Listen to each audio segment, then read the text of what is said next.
President Rodrigo Duterte's speech and oral communication skills and evaluation. Is President Rodrigo Duterte a good and effective communicator? The big question lies here. Do you ever think he is handicapped by his inability to effectively communicate in public? This aspect of his regime also contributes to the negative acknowledgement of his administration. Before I proceed, let me share with you who President Rodrigo Duterte is and how he became the President of the Philippines. Rodrigo Roa Duterte is the 16th President of the Republic of the Philippines, and at the age of 70, he is the oldest president to be seated who came from Mindanao to hold the office. He was elected by over 16 million Filipino voters in 2016 to have a great chance of having a better life and true change. A lot of people expect great economic policy, infrastructure development from his project Build, Build, Build program, and good governance. Well, based on the Pulse Asia survey, Duterte gained 91%, the highest trust rating among the 6th president since the Marcos administration. Duterte is known for his iron fist and the reputation of being a savior and protector to his fellow citizen. Because of that, he is known for his drug campaign, or known as Tokhang, which arrests drug users, pushers, and even drug syndicate. A lot of local and international media got attention on the mass killing and prejudices for his campaign on war on drugs, who killed more than 5,100 drug personalities and an estimated 200,000 were arrested as of June 2019. A lot of reaction are received from individuals, politicians, and organizations like the Commission on Human Rights. The latest issue is the Chinese occupation on the part of the West Philippine Sea. In the 2016 campaign election, he said, "I will go to the West Philippine Sea and bring the Philippine flag to the Scarborough Shoal," and said, "Amin to, it's ours," which became the mainstay of Filipino fishermen on the shores of the Philippine Sea, and also the representatives, politicians, and government to bring back the island and sea to the Philippines who are claimed by the Chinese. In the same year, the Philippines won an arbitration case over the South China Sea. But lately, the wind suddenly changed. Duterte said they will remain friends with China despite the issue and criticism. Also, Duterte said from his campaign, it is only a joke. A lot of people were disappointed. Even the fishermen were saddened after their hopes were shattered. Do you know what mediums are used for communication? What does it take to be a leader? Did you know the principles for effective speech and oral communication? Does President Rodrigo Duterte follow it? Which one was followed? How will you evaluate, and what advice will you give for the speaker to be more effective? In the political arena, language functions as a medium to gain and maintain power. A language is a powerful tool for communication.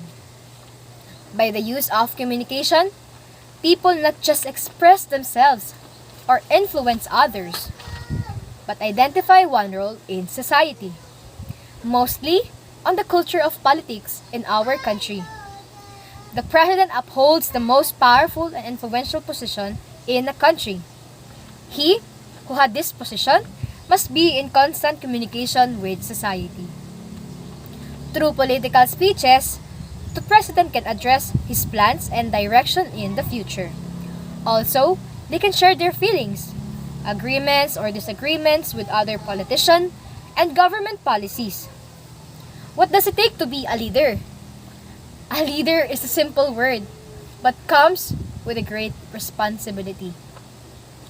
A great leader possesses integrity, shows empathy to his people, is committed to his obligation, a powerful person who influences his people, a great and effective communicator, where people listens to his good communication.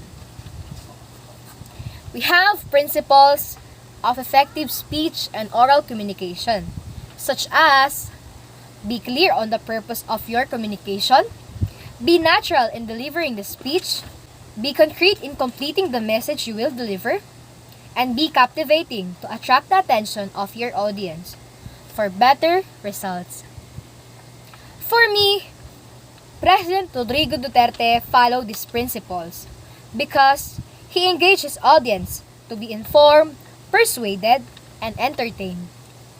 Impromptu speech is to speak in public without prior notice and prepared for a short time. It was also used by the president, such as in his interview, presidential debate, and panel discussion. First, during the pandemic, he informed everyone that do not be afraid. Government is working. Government is busy doing everything, not nothing. Government is trying to get things to fix all of us. On April 15, 2021 for his talk about the coronavirus disease 2019. This results in that he never missed informing his audience. Second, at Duterte's inauguration, he persuaded the Filipino citizen by saying, presiding therefrom, I now ask everyone, and I mean everyone, to join me as we embark on this crusade for a better and brighter tomorrow. With this, he wanted to tell and encourage everyone to participate in the change he wants to have, and it simply means his people were persuaded. Lastly, Duterte is known when it comes to delivering speeches to attract the attention of his audience and seems to be entertained at that very moment. President Duterte is concise when it comes to his speeches, like the first inaugural address and oath-taking as the President of the Philippines in Malacanang Palace on June 30, 2016. It was a remarkable speech with a brief and simple structure, but it managed to pulsate all the basic themes of constitutional democracy, accountable and transparent governance, rule of law, and respect for due process. He embraced the prepared speech with good humor, offered a democratic presidency, and left an idiosyncratic style of leadership that was his trademark.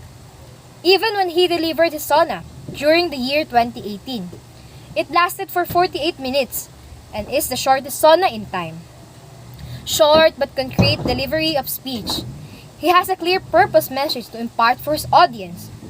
But in the sad part, President Duterte is known for his natural delivering and verbally attacking corper in his speeches, like, I'll put you to jail and kill those who contrive to destroy the nation. He used inappropriate and cursing words in public, which leaves some negative feedback on him. For me, this is what he should not do. We all know that the president has the power to speak. Every word that comes out of his mouth will surely be heard and obeyed by the people. The evaluation and advice that I would give to the president on his speech and oral communication are as follows. First, be clear in giving the information, because it will help the listeners to better understand every words you say. And also, think before you speak. He should be careful about the words to be used.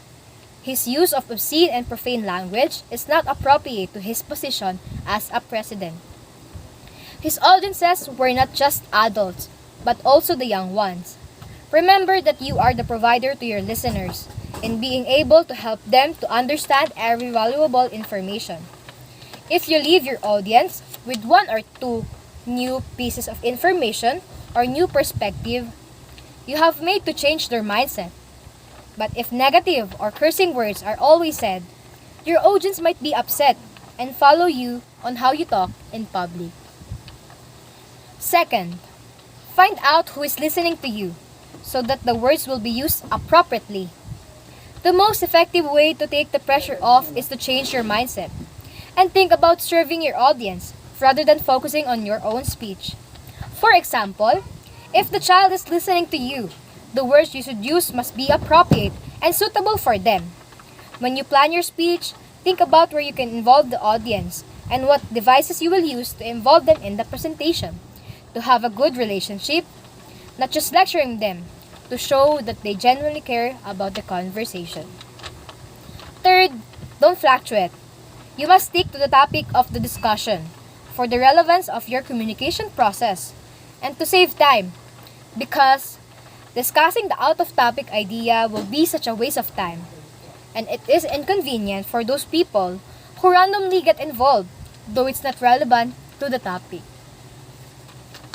Above all, the most important thing you need to do is every word that will come out must be from the heart and not just uttered by your mouth to catch the attention of your listeners. However, President Duterte's accomplishment in his administration and his strong-willed personality made his voice powerful to many. He has the power of influencing, persuading, and manipulating people in his words. Therefore, he is considered as a good and effective communicator. That's all. Thank you.